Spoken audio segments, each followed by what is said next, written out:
Hey, Vikings fans, welcome back. It's season 6, episode 5, All the Prisoners. We got a whole lot of people in prison and a whole lot of people about to get out. So hang tough. Coming right at. I'm Maria Menounos, and you're tuned in to AfterBuzz TV, the ESPN of TV talk. Now, let the buzz begin. Here we go. Is this the same music as last week? Yes, it is. Okay. I'm still getting used to it. We got our own thing.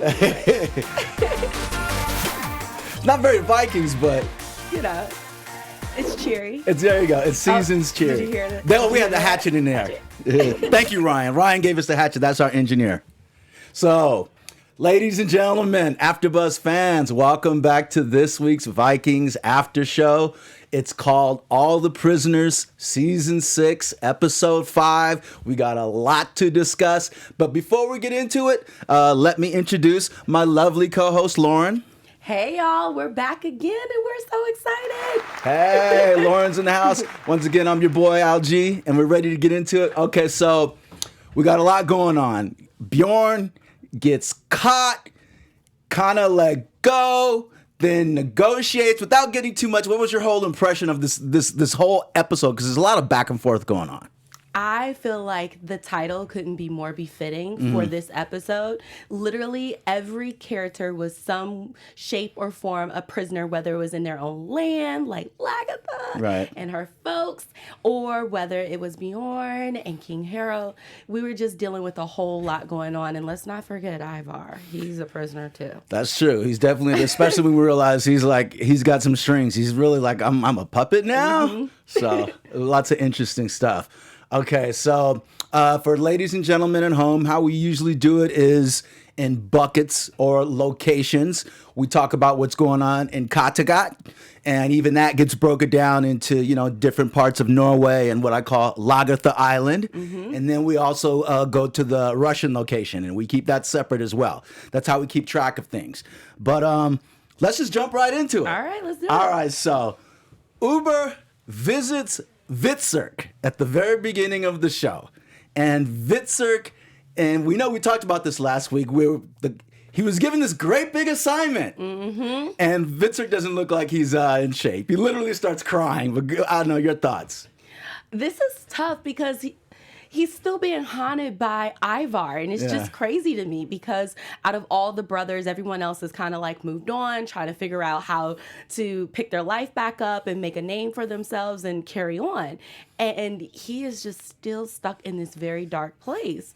Yeah, it's a little crazy. It's sad, and also because I know Ivar was doing the right thing by trying to empower something. That's a technique, If you want to empower somebody who's having a tough time, you give him some responsibility. True. Clearly, he didn't know how far gone he is and how far he's like unable to rise to this responsibility. Do you think Ivar should have seen that though? Yeah, just a little bit because he's been falling off a cliff since the episode 1 that introduced him in the back in the crowd drunk. We've just been watching him slowly just descend and descend and descend, and it's kind of sad to watch because he's Viking, he's the son of Ragnar, and we're expecting for him to rise to the occasion, and it's just too much. And Ivar should have known. Yeah, he should have known. I mean, it's kind of like the right idea, the right intention, but he didn't give him much support. If you know your brother's having a hard time, let me go sit him down with the priests, the healers. Yep. Let me feed him properly. Let's get him back in shape. Rehab, take him in the water, go swimming, go walking around the village. Something. Anything, And speaking of rehab, I actually thought when Hvitserk, I guess he disappeared, and then we see him in like this little hut. Yes. I actually thought he was trying to detox himself. I What thought did you so think? too. Okay. That was my initial thought, that he was trying to detox, but then we saw in the following sequence that he was nowhere to be found. Did he make the attempt to detox and then slip back? I'd like to think that they never confirmed that. The fact that both you and I thought about it, that he was trying to detox and he just really couldn't get out of a spiral. And ladies and gentlemen, there's one thing I do know: if I know about that world a little bit. If you detox, you're supposed to have somebody chaperone you and look out for you. Not just supposed to disappear on your own. I mean, you can, but stuff's 10 times harder that way. And so, yeah, he needs mental health. And that was one of the things I was constantly going back to in my head. How come they don't get him some help? Even though they don't have the seer, there's got to be some type of village healer or doctor or somebody. I don't know. He needed more support. It's just kind of like you're just kind of like throwing him out there. Yeah. Anyway. All right. So, Uber goes and looks for him after he's made this big announcement. Hvitserk, where you are? You ready to go on this this mission? On the Silk Road and do this great trade route for us. And he comes, they drag Hvitserk to him when they finally find him. And Uber's like, "This is the second time you have betrayed me." Wasn't that deep? Do you think he's been a little bit harsh on him? I mean, as far as he took it really personal if he's calling it a betrayal. The first time, I remember we dipped on him, right? He jumped off the ship to go join Ivar. So that's a betrayal. But is this one, he let you down, but is this really a betrayal? You see, in the Viking mindset, in the Viking macho man Viking way, we're supposed to have each other's back, exactly, and there's no ands, ifs, or buts about it. We were given an order, and we just follow suit. You stand up, especially for family, right? Gotta have each other's back, and given the nature of their family name, this is so out of character for how they're supposed to rise to the occasion, right? So, betrayal in the Viking eyes, yes. He did betray him because he's letting him down, and family is not supposed to let family down. So, is he being harsh? Yes, he's absolutely being harsh because he should have never put him in that position. And I like how Gunhild, and then there was another, I forget the new character, the new woman who's been trying to like nurse him and kind of help Hvitserk. They both were like, he wasn't ready for this, know, but. Yeah, I think too. It's also Hvitserk's. Uber in his mind, he's probably moved on. He's like done with this kid at this point. Yeah. So yeah. Maybe he feels like it's a lost cause, and perhaps that's the initiation that he needs to kind of clean up his act and get his life together. Because we saw him go out into the city and kind of wander around, but. Is this going to be the next step for him to realize how far deep he is falling? Mm-hmm. So maybe, possibly. Yeah. Okay, so let's go to another part of Norway. Let's go to King Olaf. Okay. The big crazy Buddha. And and we know that he's basically defeated Bjorn. Bjorn and his crew has left with their tails between their legs. They barely escaped, under the fire. Yeah. We know somehow they made it and that they're surrounded. And King Olaf sends word to them. My first impression was, did they really have a choice when Olaf is summoned and when you're sending a messenger to him? Does he really have a choice? We were talking about all this. He doesn't really have a choice any other way, but I don't know your thoughts on the message. We talked about this a little bit off camera because he doesn't really have a choice. Look, it was generous of King Olaf to let him set up camp in his eyes, right? Mm-hmm. We can kind of take that as a nice positive token of letting him live instead of wiping them all out when they were surrounded in the water. Mm-hmm. So we see who's it kind of is what it is. So, but with that, but Bjorn, per the messenger, he takes the invitation to go to meet with King Olaf, and I do think Bjorn had a point that while they were at a disadvantage and that they would have been wiped out, I do know that it might have been more trouble than it's worth because Bjorn and those guys, they weren't going to go down without a fight, so they're going to take a lot of Olaf's people with them, and who knows, if they got work back to his brother, Uber and those guys, they might have definitely been coming for Olaf too. So I think actually Olaf made a wise decision as far as, I guess, not stamping them out. We're going to get on to the rest of that decision though. But he makes a proposal. He says, Bjorn, we have had too much infighting all this time in Norway among all our tribes and kingdoms, and it's time for Norway to be united. And I think he alluded to this. But like the punchline is, he's got Bjorn over there dusted off just being defeated. And he's like, Bjorn, you should be the head of Norway. Of all the kingdoms united, you should be our king. I don't know. Is that out of left field? Briefly, it did catch me left field just a little bit, because here I'm thinking King Olaf is, I never really take him as a power hungry king. Okay. Right? Interesting. Okay. I feel like he's more of a king that just likes to manipulate people and have his own devices to watch people's reactions and their emotions. That's his fulfillment. That's his entertainment. That is his entertainment. Right. So him to do this, I feel like this is just another level of him pulling strings, being a puppeteer, making some situation for him to watch everybody squirm and try to figure out, how do we get this? Like, what king captures someone's, holds them prisoner, and then turns around and say, oh no, now I'm going to make you king. Yeah. I mean, what? But besides all that, I mean, we talked about like the pluses and minuses of actually trying to really snuff out Bjorn and his army, but more importantly, I think too, that would always like kind of have him endearing to Bjorn. Bjorn would always owe him like a little bit of loyalty. True. You think, right? Yeah. So if he's thinking long range, and maybe there's some things we don't know about Olaf's kingdom, who knows? I don't know. You think he's thinking long range? I think so. I mean, I put it this way. I've always thought Bjorn, well, I don't want to get too much into history, but I've always felt that Bjorn would be like a great leader over all the tribes. True. But that's yet to be seen. But as we discovered though, as Olaf is making this, as he's pitching this idea to Bjorn, and we already see the wheels in Harold's head start turning. What's going on in Harold's head? King Harold is not having this. He's not happy? He is not having it. I don't know. He should be grateful. He got rescued by Bjorn.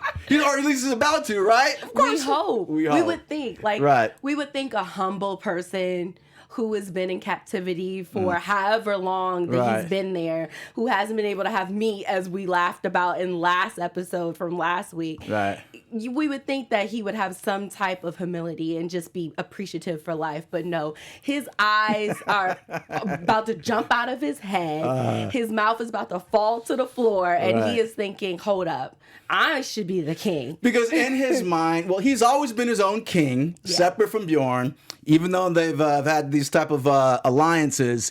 And you know that as soon as he said that, while it makes sense, you know the first thing in his head is like, dang, if Bjorn's going to be the king, well, really, I should be king. In the back of his head. He's already said it. He's already playing it out. So, I don't know. Neither of us are surprised about King Harold. You guys in the chat, let us know about Harold. We're not doing the live thing, but we are going to go back and read your comments from next week. But what are your thoughts on King Harold and what's going on in his mind? Just very, I don't know. It's just, you could already see the wheels turning, and I'm going to save my prediction later on for what's going on with I got my King prediction. Harold. Oh, okay. But anyway, the good thing is Olaf sends him away, sends him with some food, and he's like, come, and Bjorn's, okay, I'll think about it. And meanwhile, we know there's not really nothing to think about. Right. How generous of you. Yeah. But we kind of like that.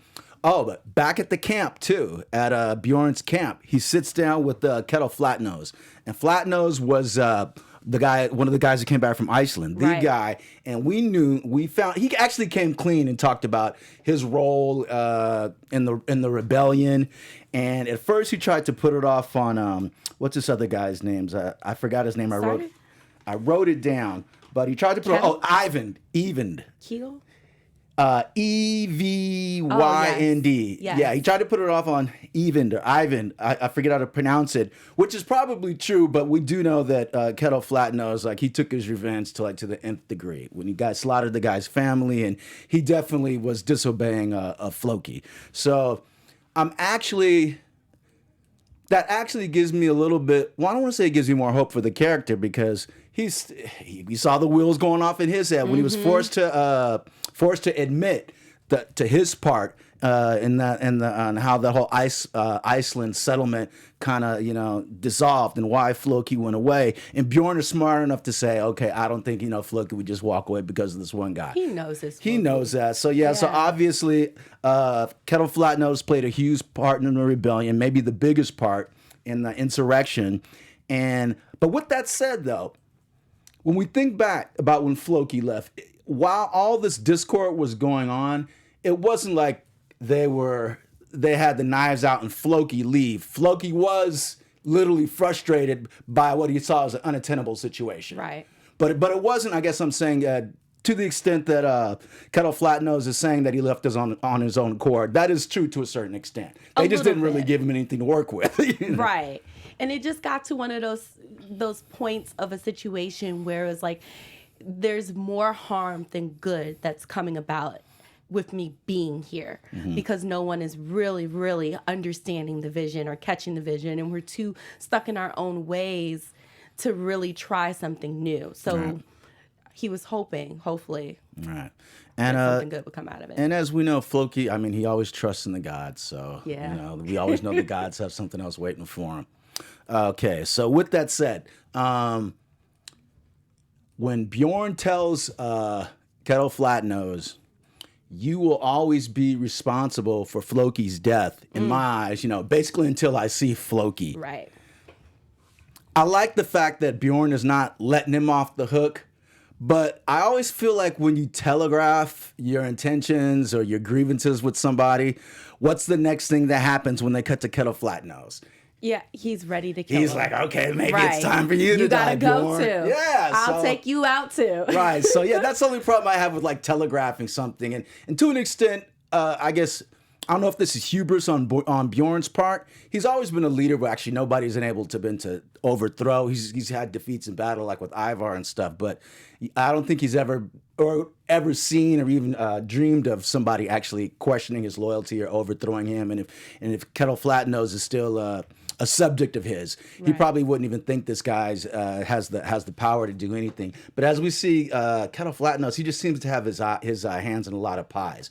I'm wondering if he signaled to like those bandits, the ones who were, you know, who Bjorn had kind of like ostracized, because I felt like I almost saw him in one of those visions attacking. We definitely thought we did. We thought that was week. him. We thought that was him. We did, and I don't know if maybe we were wrong, but it's just so much going Maybe on. Did you guys see, and you guys go back and watch last week's episode, Lauren and I, we thought we saw Kjetill Flatnose as the one who was invading Lagertha Island and all the shieldmaidens' little village. But if it wasn't him, I feel like there's almost an implication because they keep cutting back to him when they're talking about like disloyalty. And there was another thing too. I guess one of the first people who were the first people to come to warn Bjorn that King Harald was taken.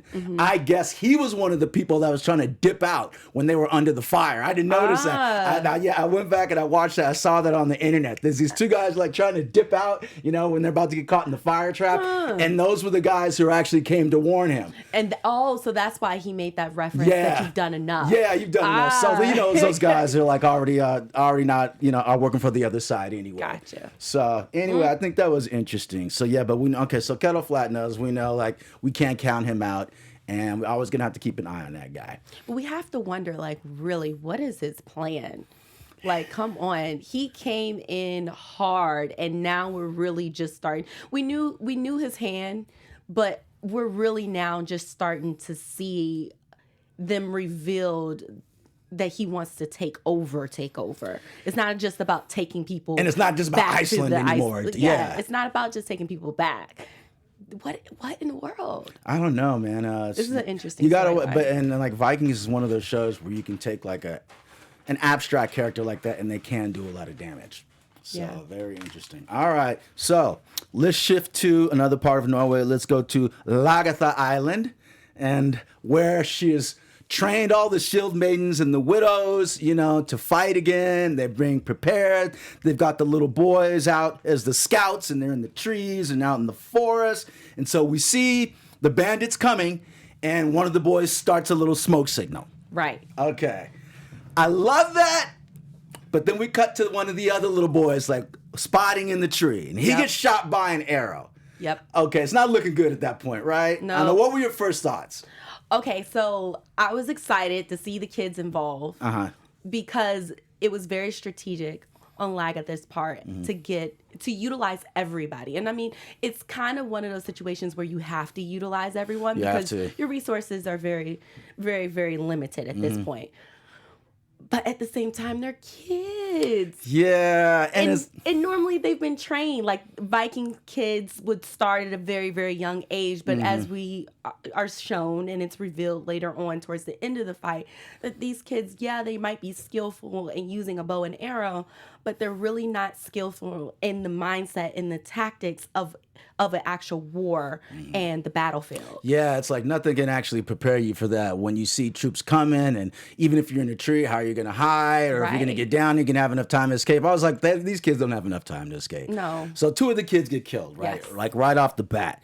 But we see that Lagertha and her shield maidens, they have kind of like set a trap, and they've allowed them to come inside their little village, and then they catch them by surprise from the rooftop with the bows and arrows, bow and arrows, right? Oh, that was so clever. That was a cool scene, right? Yes. Yeah, so you start to see the bandits, they're a little bit in disarray, and they have to take cover, but I don't know, that's classic Vikings, though. I felt like, okay, that's the little turnaround, and, Lagertha's going to flip the script on him. So I was happy to see that.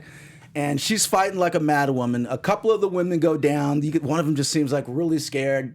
She's not a warrior. But then there's the other woman's name who's kind of like her warrior, like her right hand girl. She's a G. She's going out. So they're fighting these men, and they're actually starting to turn the tide. When too, some of the older men too come out. They don't have shields, but they come out with their axes. So they kind of are able to press the bandits from the flank, from another side. Right. So it finally looks like they're turning the tide on the battle. What did you think about the whole battle? Your thoughts?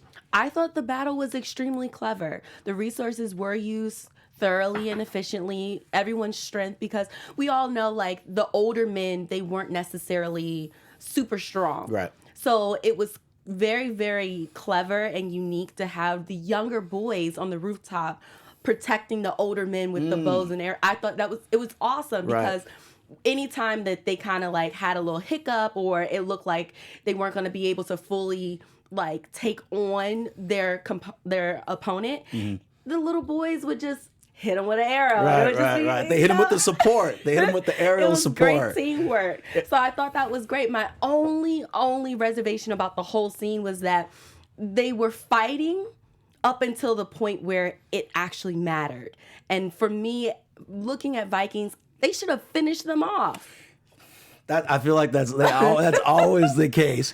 But where would we be without having like another re-up for the next episode? But to your point, you start hearing the guys, the bandits saying, "Let's go, let's flee, time to flee." Had a moment to let them flee. They actually, watching it as a viewer.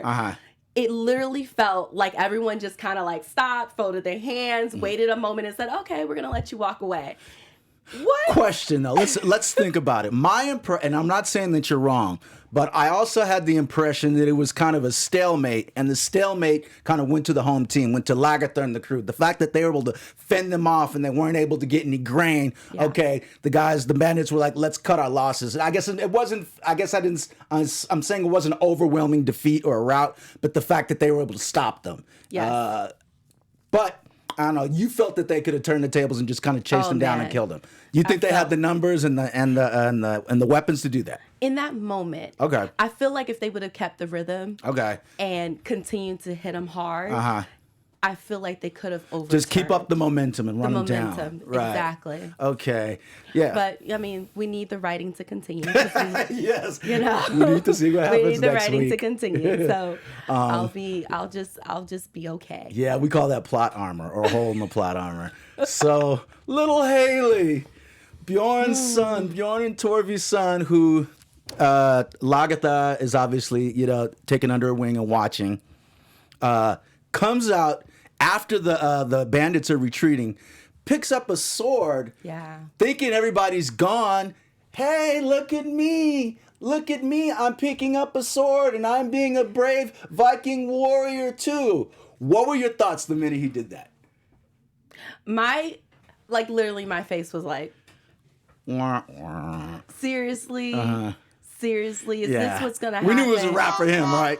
Wah, wah. Yeah, we knew it was a wrap for him, and hatchet to the head. In a way, yes, this was extremely believable because of his child. Yeah, there we go. Thanks, Ryan. in a way, we can accept this because it was extremely childlike behavior. Right. However, and we're talking about when the leader of the bandits just comes and like cuts him down because there was one straggler left. Correct. Comes and cuts the kid down who he didn't see and nobody saw. Correct. And Haley waving the sword around Yeah. on the battlefield. Yeah. We can believe it because it's childlike behavior. But at the end of the day, they are Viking. And I'm expecting some of these kids to grow up how we watch Bjorn and Ivar grow up, and it was no playing. You know, they kind of nipped that in the butt because of the seriousness of the battlefield. Okay. And it was just sad to see that aspect of their culture was not taught simply because of how they're transitioning and moving. And yeah, they're transitioning. They're being in this move where they're all expecting peace. Right. Yeah, it's a good point. Nobody's really expecting a war, least of all the kids. And they definitely caught them at a point where they were with their guard down. Yeah. Yeah, the kid, he was so sweet, though, too. He was sweet. like dying in Lagertha's arms. Just like, did I do the right thing? Was I brave? Did I do good? And she's humoring. She's like, yes, you will be with the gods. Odin will take you to Valhalla. I mean, I don't know. What else could you say to the kid at that point? I know. There isn't too much that you could say other than to do exactly what she did, which was to comfort him, and, you know, be a grandma in that moment and soothe him in that moment. So it was sad. It was very, very sad, but it was also just like seeing a mirror effect of how Bjorn's generation grew up and then watching the third generation and, you know, just watching them grow up. It's night and day. So okay, so we know Holly, if I'm pronouncing his name right, he dies. There was 2 other kids that died, right? Is it 1 or 2? I know that one lady said her son died. I know there's a kid that died in a tree. Oh, and another one got ran down when the bandits first started coming. And we had several of the shield maidens that went down. Yeah. So they took some losses. They have this funeral at the end, and at that point, Lagertha is addressing who's left of the village. Okay, we've taken a loss, but we were not a loss. We've lost lives, but we were successful in fending them off. Right. They did not get the grain, so they were successful at their mission. They stood their ground, but at the same time, they will be back. Correct. Whew, I don't know. The fact that I would have, in the back of my head, I'd always be thinking they come back, but I was surprised she brought that up at the funeral pyre. I thought that was very. Well, she's a very straightforward. Yeah, she's straightforward. There you go. That's Lagertha. That's Lagertha. Like, okay, she's not going to sugarcoat it. Okay, so she proposes that because we've taken this loss of life, this person has died, our grandchild has died, that person has died, and that we've already built something here that she doesn't think it's worth abandoning. Now, my thoughts immediately was like, yo, let's bag up. Let's go back to Uber and all them in Kattegat. You know, in the main town of Kattegat where you got protection. Y'all only been here for a couple of weeks anyway. That was my thoughts. Yep. But the women seem to agree with her. Your thoughts on like the what do you call it? The united idea about staying. Your thoughts on that? Well, I mean, you and our thought patterns were the same. We were like, let's just dip. Let's go home. Let's go back where we're protected. Right. But understanding the Viking way, understanding the Viking mindset and nature, you have to stand your ground. Who's going to make you run out of your home? Because now this is their land. This is their home. Lagertha, although she put her sword down, picked the sword back up, her nature is just that epitome of strength. Right. And in that aspect, we're not going to be afraid. And that's something that we saw and heard throughout this whole scene, at least maybe 5-6 times. Each character was saying, I'm not afraid. We're not afraid. I'm not going to be afraid. None of the women who are pregnant are afraid. They're down. So if there's any overarching theme throughout this episode, definitely, stand up. Good call. Okay. So we know that obviously this isn't the end of it. They're going to see the bandits later. And I remember too, Lagertha saying maybe we can get word out to the other villages. So you never know like quite, okay, where's other people? Because I didn't know there was that many people out there. I know. I don't know there's other Vikings that close. Their gathering was a lot larger than I anticipated. Yeah, and so so one of the guys, and maybe he was the one who we thought was Kjetill Flatnose, but one of the guys who Bjorn had blinded, right? Correct. He seemed to be the leader of the bandits, right? Yes. Okay, so we assume that that bandit crew is made up of the several crew of guys that Bjorn banished, right? And I guess some stragglers, from throughout the I guess that part of the town, that part of the land. Yeah. So and Lagertha says she's going to put the word out to try to get help for them, and I would definitely see like people rallying around them, especially, she's the ex-wife of Ragnar, and Bjorn's her son. So I see her getting help. I just don't want to see them have to struggle again. Right. I want them to fight, but I want it to be more decisive. I don't want to see them take any more losses, I guess is what I'm saying. Yeah. Okay. But we're not going to see any more. Help is on the way. Help is on the way? Help is on the way? All right, let's say that for predictions then. All right, so let's go to Rus. Let's go to Russia. Okay. We're going to Russia, where we have King Oleg and his new best friend Ivar, or was his best friend Ivar, I thought, and little Prince Igor. And we open, it's actually Ivar and Oleg are speaking, but supposedly in the Vikings' native language, right? Correct. Okay, so you brought a good callback too about the strategic reason for somebody doing like that with the captor or a captee. Break it down. So we got a chance to see him talk with the young prince, and we realized that he's talking in Russian, right? And Okay. he's like, oh, now we can talk. Okay. Right? So it kind of just made me, and we talked about this off camera a little bit, and I just went to some of the old history that they've had when Ragnar was trying to learn the native language so that he could be a little bit more strategic and have a better understanding of the land, the culture, and understand how he can make his moves. And I was just like, man. Same thing. Same thing. Yeah, so any kind of knowledge is power, including cultural knowledge, knowledge of the Absolutely. language. So, and we know that while Igor sees Prince Oleg as the all-powerful ruler, Ivar kind of drops the seed that it's not really him that's the ruler of everything. It's actually you, young Igor. Mm-hmm. Okay. I thought that was I know you think, of course, what else would Ivar do to prompt dissent? I still think it's a very dangerous game, because all Igor had to do was go back and say, technically I'm the ruler of everything because Ivar told me. That's what would have been all it took, and it would have been a wrap for Ivar. But I guess obviously it was worth it, and you think it was worth it, and obviously true to Ivar's character. Oh, yeah. It's very true to his character, and I think it's totally worth it, because if I had to acknowledge the similarities when it comes down to writing, Ivar is walking in Ragnar's footsteps right now. Okay. And just following, whether he realizes it or not, and maybe he does realize it from the time that he spent with his dad when they were both captive. Mm-hmm. But in this moment, Ivar is being extremely strategic, and he's taking the risk, as we see not only with the young prince but also with his brother, and just trying to see where can he fit in, because right now he doesn't have any allies. Right. And he has to risk the biscuit right now. He really does. Yeah, He we've doesn't got have a nothing to choice. lose at this point, right? He's So already dead. yeah, but okay. So the upside is that Prince Oleg he'd kind of been deciding that he was going to go try to take Kattegat, but this time he's taking a definitive step. He's like, I've called up my warships, I got my soldiers ready, we're about to do this as far as take Kattegat, and you will be the king. Yep. And Ivar, he's smart. He immediately knows that for this guy to be saying that with that type of tone, that really he's meant to be kind of like his puppet king. Yep. And that's why I use the terminology he's already dead, because in this moment, he's at rock bottom.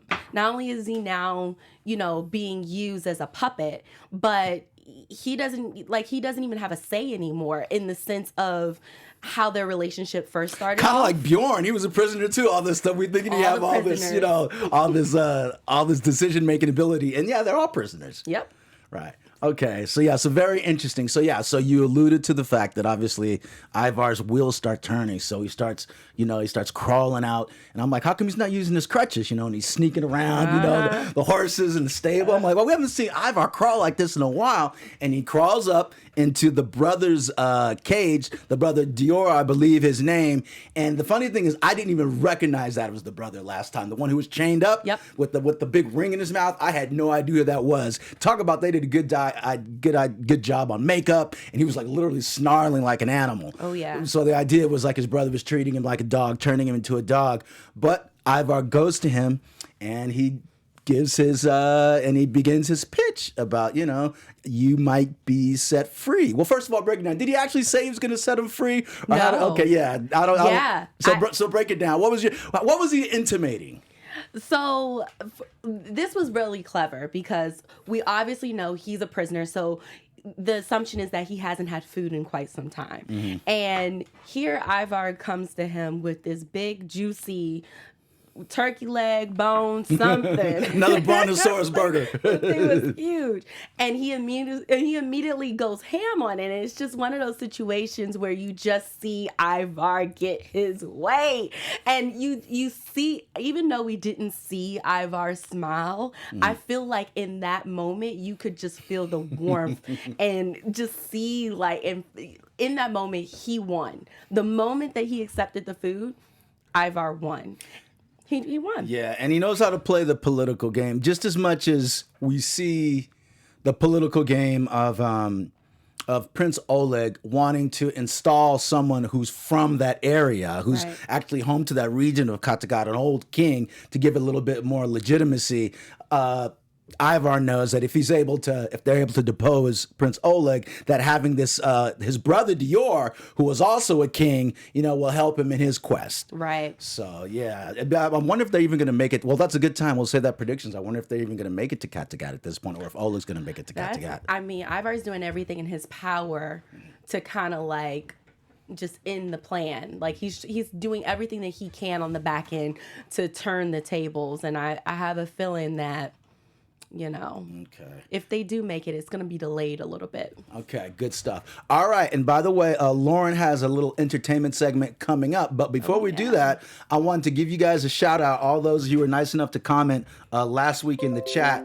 Was I the only one? This is from Alexander. Was I the only one getting Ragnar flashbacks from Paris when Harold fell down? Okay. The ink stain. The scene where they told the story of Ragnarok reminded me of Season 1 when Athelstan and the Vikings told each other their respective creation myths. Okay. Troy Edwards. This episode was so intense, Ivar will get revenge. He has a long one. I think he will seek out Rollo. Rollo, yeah, we forgot about Rollo for help. It's been a while since. Yeah, it's been. Obviously, I think he's right. They're going to incorporate Rollo back in there.